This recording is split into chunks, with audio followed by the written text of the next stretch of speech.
તો પ્રભુ ગોપીઓની કસોટી કરી, એની પરીક્ષા કરી. તો પ્રભુએ વાહડી વગાડી, વચમાં શ્રી કૃષ્ણ બેઠા અને ચારે બાજુ ગોપીઓ રાસ રમે છે. તો પરમાત્મા વાહડી વગાડે, ગોપીઓ રાસ રમે.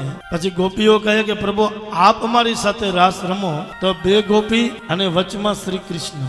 વળી ગોપીઓ કહે કે પ્રભુ એક એક ગોપીની સાથે આપ રાસ રમો. તો જેટલી ગોપી હતી એટલા પ્રભુએ સ્વરૂપ ધારણ કર્યા છે. जितनी गोपी का है उतने हमारे ठाकुर है. कोई गोपी ने एम नहीं लगતું કે હું એકલી નાચું છું, અમારી હારે અમારા શ્રી કૃષ્ણ રાસ રમી રહ્યા છે. મુકુટધારી અમારી હારે છે. એટલે જેટલી ગોપીઓ હતી એટલા પરમાત્માએ સ્વરૂપ ધારણ કર્યા છે.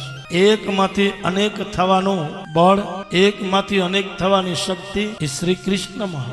એટલે એકમાંથી અનેક થયા છે. તો જે ગોપીઓ રાસ રમી રહી એમાં થોડો એને અહંકાર અને અભિમાન આવી ગયું. જેવો અહંકાર આવ્યો, અભિમાન આવ્યું, એટલે ભગવાન શ્રી કૃષ્ણ ગોપીઓને છોડી અને ત્યાંથી અંતર ધ્યાન થયા છે.